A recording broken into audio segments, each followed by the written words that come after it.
cutting those slabs up. I'll try to hurry, but it's really nice in here. It is nice in here.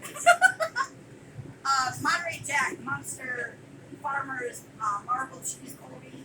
Those are granular cheeses. Keep those little curd particles separate by washing them. And if you ever took a piece of Colby and broke it, it's jagged. Those are those little curd particles. Monterey Jacks, we got seasonings too.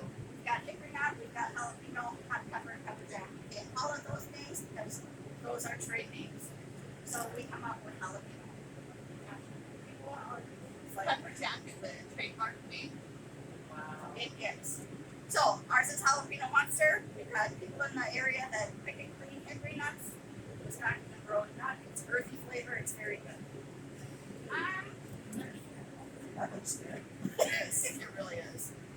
John, I'm just gonna shove this in here. Take a minute. Let's see what's based on.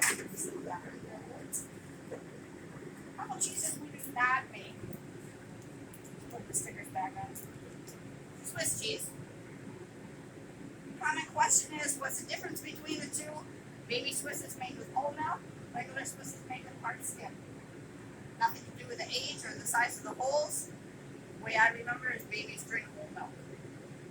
So, what they do there is when they're making the cheese, they put a gas enzyme into the mixture. They put it in a warming room versus a cooling room like this to cure. And the warmth makes the ice pop. And we obviously can't make everything here, so we have to buy some. If we want to make everybody happy. Blue cheese, we can't make that here either. Mold enzyme, airborne. If we did it here, everything would be moldy, tough to get rid of. So mold grows with air. We inject air into here, which makes the babies grow. It's a good mold enzyme, and blue and green mold is good, black mold not so good. It's not going to hurt you. It's just not going to taste very good. It's going to be bitter in taste. So you just want to make sure that the mold stays blue or green. This freezes very well.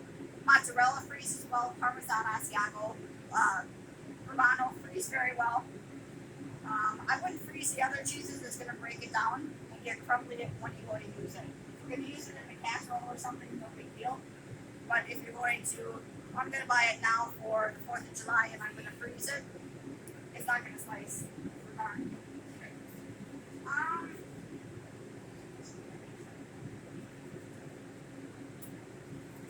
It's in box for a reason. It's liver cheese. It's a wash rind cheese. What they do there is put a bacterial wash on the outside, set it on the shelf, come back, turn it, wash it, and then so that's kind of what it looks like. They make this in one place in the United States, in Monroe, Wisconsin. Little stuff. Got a very pungent, yeah. Dirty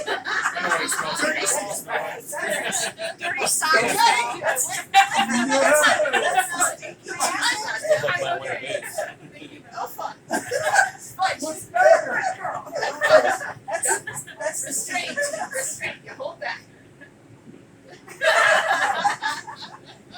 So, yeah, that's nasty. That's the stinky cheese. It is. There's a little smells like. Basically, that's what we do here. Tuesday we make string cheese. The cheese goes through an extruder, big Play-Doh machine, noodle maker. Big toys, big toys.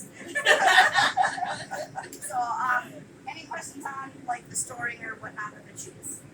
I noticed the ones up there we talked about earlier. The 4 years. Correct. 4 years. So they're all date stamped. Wow. And yeah. And those are the seasonings that we put in, like black olive, cheese curds, dill, garlic and dill, hickory nut, walnut, a vegetable soup mix type thing, habanero, peppers.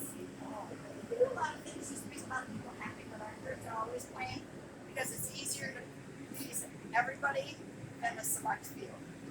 Yeah, so they're just going to have to deal with that. So, what's this one? The string cheese. Oh, that's the string cheese. Oh, yes. So they're just long ropes. String cheese. And we make that once a week on Tuesday. So, Like string cheese. okay. Yeah. We'll go back out there. The first first group we go straight out, and the rest of you guys can go right where we just came from. The glasses are gonna steam up immediately. Thank you. And we're right behind you. I want to stay here as long as possible. Yeah, actually, now it feels good. Right at least. Thank you. Absolutely. Thank you.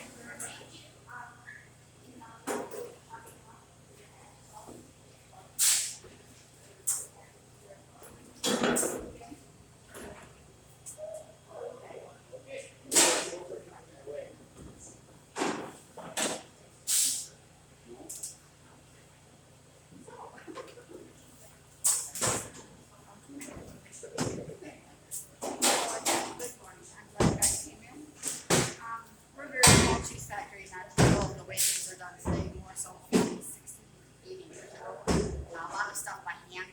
We do have automation on it, obviously, but it's pretty old fashioned and we like that. And it works for us. So, like I said, we have 2 farms in the area in which we go get our milk from. We do that a day ahead of time. We have our own truck that we pick it up with. Come back, pick it up into that big tank up there. The tank holds 600 pounds of milk. So does that one is completely full. Today we figured out it was about this far from the top. So not full, but almost.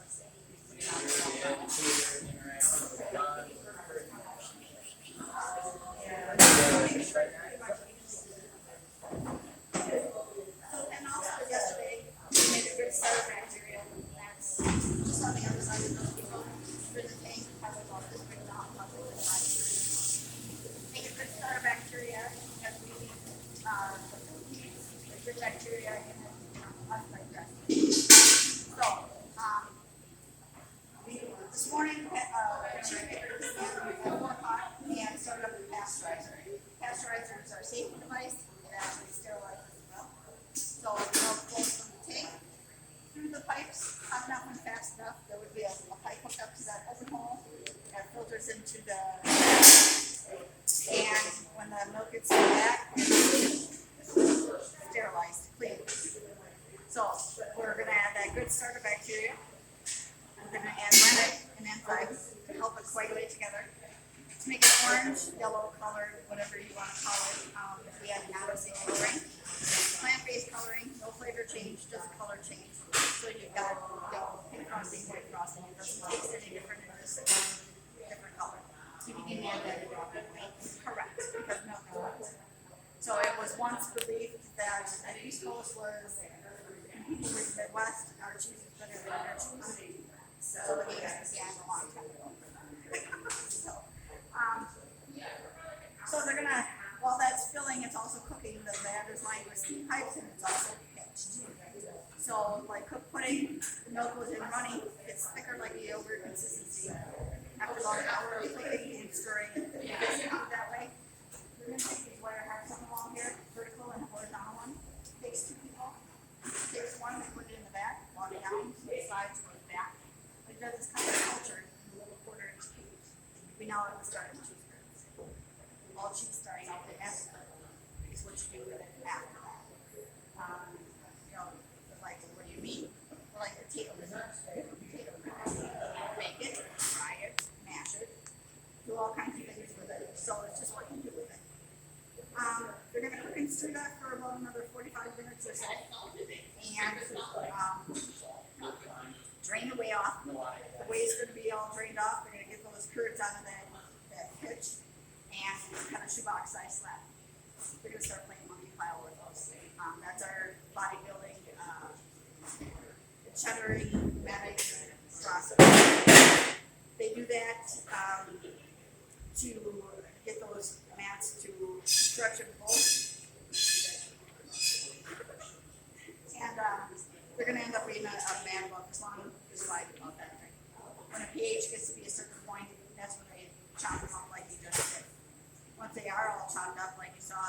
they add the salt. About 30 pounds is a ratio. The salt is a very fine salt. 40% is washed off with whey. And it's very important and necessary for flavor. Helps access growth and helps access weight. So once it's all mixed in, which would be about another minute or two, we're gonna start bagging them out into 1-pound bags. And we have a 20-pound block right here. And we're about 21 pounds of cheese into there. Close it up, put the cover on, run it out of the side, and pull the jack forward, squeeze it tight for about 2 hours. We have the power done. So we don't cut our cheese the same day. We'll cut that maybe for a fresh tomorrow, or we can wait a month for a mile. Wait even 4 to 6 months for AM, 1 year, 2 years extra sharp. We've got a 4-year sharp, we're out of 5 years. It's all about heat. Any questions so far? It's a lot more than what people think. When some people come in and say, oh, you're out of curds, they look at you like, no, it's not macaroni and cheese. I cannot open the box and add water. Did you say what you do after you drain it all off? Is there any juice after that? And there's juice because it's always fully moisture. So even when we put it in this form here, when they squeeze it tight, there are, remember, just quick before you put it back up, there's holes in the top here. Okay. There's holes in the bottom. So when they squeeze it, that more whey is gonna come out. And then what do you do with that? The owner's got property up the road, we just land spread it for a cheap fertilizer. Oh, okay. So we have no use for it, we're too small to dry it. If we were a large company, we could dry it or find someone that wanted it or something. But then you have to worry about someone consistently picking it up, someplace to store it, someplace how to haul it. It's just easier to pump it in our tank underground, pump it out when the tank is 3/4 full, put it in our wash water truck, spray it on the land, and call it good. So after 2 hours, we'll put this in a plastic bag, and this one, because it's small, we'll just put it on the shelf with its label and stuff, what it is, when it was made, where it was made, all that kind of good stuff. If it was a 40-pound block, double the size, we would put it in a plastic bag, put it in a white box, and put it on the shelves like what you saw. We do this process Monday, Thursday, Friday, and Saturday. They start at 4. The process is usually done about 8:30. That's kind of running out of time. Any questions at all?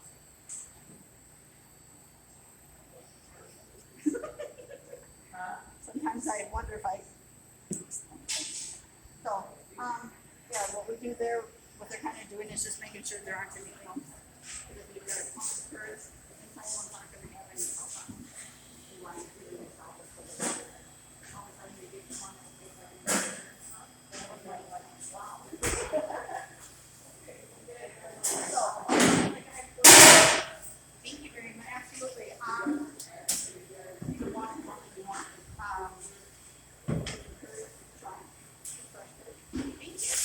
Ooh.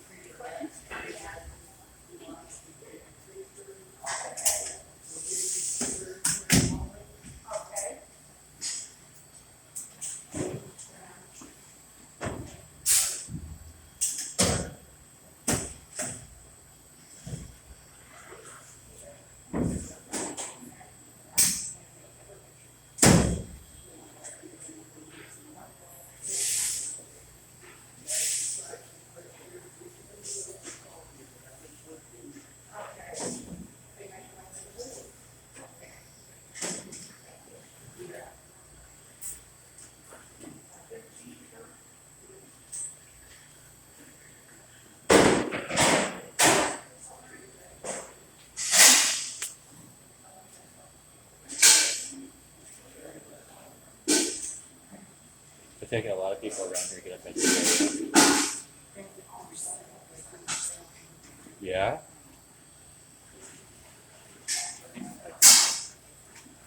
I'm excited too.